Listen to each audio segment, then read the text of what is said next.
Hello, আসসালামু আলাইকুম। এই পর্যায়ে আমরা দেখব কিভাবে আমরা আ আ একটা ২ টা সেলকে একত্রিত করতে পারি। ওকে? তাহলে এই সেলটা ধরেন এখানে আমি ফর এক্সাম্পল এখানে ফলস আছে, এখানে ট্রু আছে। আমি চাচ্ছি যে এই লেখাগুলো একত্রে দেখাবো এই সেলে, ঠিক আছে? তাহলে আমার একটা ফাংশন লিখতে হবে। আমি অ্যান্ড কিবোর্ডে যে ৭ নাম্বার আপনি ১, ২, ৩, ৪, ৫, ৬, ৭ এ যে অ্যান্ড যে ইয়েটা আছে, চিহ্নটা আছে বা মার্কটা আছে, আমরা ওই মার্কটা ইউজ করব, ঠিক আছে? তাহলে ধরেন আমি যদি চাই যে তাহলে আমি একটা ফাংশন আমাকে লিখতে হবে ২ টা সেল জয়েনের জন্য। আ জয়েন সেল, ওকে? জয়েন টেক্সট, আমি ২ টা টেক্সট জয়েন করব, ওকে? তাহলে কিভাবে করব, তাই না? তাহলে আমাকে ইজ ইকুয়াল টু দিতে হবে। ইজ ইকুয়াল টু দিয়ে আমাকে ধরেন এই এই লেখাটার ভ্যালু যা আছে তা দিতে হবে। আমাকে তারপর অ্যান্ড দিতে হবে এবং আমাকে এই ট্রু দিতে হবে, ওকে? তাহলে অ্যান্ড ট্রু আমি দেখি আমি যদি এন্টার দেই তাহলে দেখুন ফলস আর ট্রু মিলে এই যে এই লেটারটা একটা লেটার ক্রিয়েট হয়েছে, এই যে ফলস, ফলস, ওকে? ফলস তারপর ট্রু, ওকে?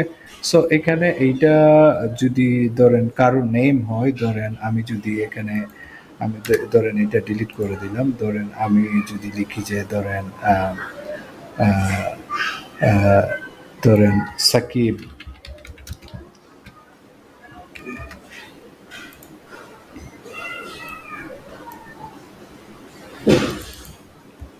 আমি এখানে লিখলাম হোসাইন, ওকে? সাকিব হোসাইন, আমি এই নামটা সুন্দর মতো এই সেলে দেখাতে চাই। তাহলে আমার যেটা করতে হবে, আমি ২ টা সেল জয়েন করাইতে চাই এবং ইজ ইকুয়াল টু দিব।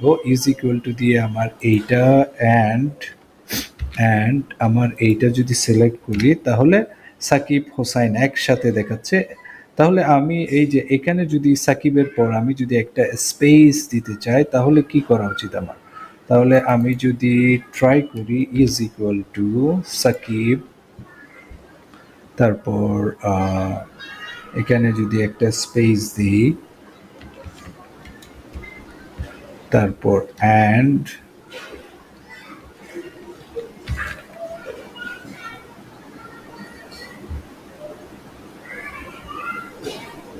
আমি যদি এটা দিই তাহলে দেখা যাক এরর, ওকে? তাহলে এখানে এরর আসার কারণ হলো এখানে আমার আরেকটা অ্যান্ড দিতে হবে। আমি যদি এই অ্যান্ডটা দিই তাহলে আসলে এই যে আমি অ্যান্ড দেওয়ার পর এখানে দেখুন আমি অ্যান্ড দেওয়ার পর ওই যে উপরে দেখা যাচ্ছে সাকিব হোসাইন, এই যে অ্যান্ড দেওয়ার পর ২ টা কোটেশন মার্ক দিয়ে এখানে মাঝখানে একটা স্পেস দিলাম, ওকে? এই যে এখানে যে স্পেসটা, এই স্পেসটা দিলাম যাতে ২ টা লেখার মাঝে একটা স্পেস থাকে এবং অ্যান্ড দিয়ে ২ টা যুক্ত করলাম। তাইলে সাকিব হোসাইন, ওকে? এই যে দেখুন একটা স্পেস ক্রিয়েট হয়েছে। তাহলে ধরুন আমি যদি চাই যে এই যে ট্রু, এই যে false true, false true, false, এগুলো আমরা একসাথে অ্যাড করতে চাই। তাহলে আমার এখানে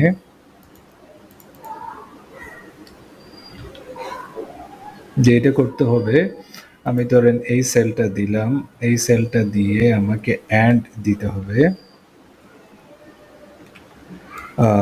অ্যান্ড দিতে হবে। আমি আমি এখানে একটা স্পেস দিব। তাহলে আমি যদি আবার অ্যান্ড দিই, ঠিক আছে? আমি অ্যান্ড দিয়ে এইটা দেখাইলাম, ঠিক আছে? তাহলে এই যে দেখুন ফলস ট্রু, এখানে এই মাঝখানে এই কোটেশন মার্ক আমি কিন্তু কোনো স্পেস ইউজ করি নাই, সেজন্য এই যে এখানে ফলস ট্রু একসাথে দেখাচ্ছে। তাহলে আমি যদি এখানে স্পেস ক্রিয়েট করি তাহলে এই যে দেখুন ফলসের পাশে একটা স্পেস ক্রিয়েট হয়েছে, তারপর ট্রু দেখাচ্ছে, তাই না?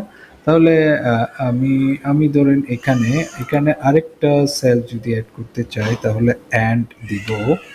অ্যান্ড দিয়ে আমি যদি এই যে এখানে আবার অ্যান্ড দিয়ে আমি যদি এইটা করি, ঠিক আছে? ফলস, তাহলে এই যে আমি এখানে B3 অ্যাড করলাম, C3 অ্যাড করলাম, D3 অ্যাড করলাম, এখানে মাঝখানে কোটেশন মার্ক দিয়ে স্পেস ক্রিয়েট করলাম। তাহলে এন্টার দেওয়ার সাথে সাথে আমাকে এখানে দেখুন এই যে ফলস, ফলস, ট্রু, ফলস একসাথে দেখাচ্ছে। তাহলে এইভাবেই আমরা অ্যান্ড ইউজ করে যে আপনার কিবোর্ডের 7 নাম্বারের ঠিক উপরে দেখবেন অ্যান্ড আছে। এটা আপনি যদি শিফট চেপে ধরে 7 ক্লিক করেন তাহলে অ্যান্ড আসবে। ওকে, শিফট 7। তাহলে এই যে এখানে দেখুন স্পেসটা ক্রিয়েট হয়েছে। আশা করছি বুঝতে পারছেন যে কিভাবে আমরা তাইলে জয়েন টেক্সট করাতে পারি বা দুইটা টেক্সট আমরা জয়েন করতে পারি দুইটা সেল থেকে। ঠিক আছে? সো আশা করছি বুঝতে পেরেছেন কিভাবে সেল, দুইটা সেল জয়েন করাবো এবং মাঝখানে একটা স্পেস দিব যাতে এটা দেখতে সুন্দর দেখায়। তো নেক্সট আরেকটি ভিডিওতে আপনাদের সাথে দেখা হবে ইনশাআল্লাহ। সে পর্যন্ত ভালো থাকুন। আসসালামু আলাইকুম।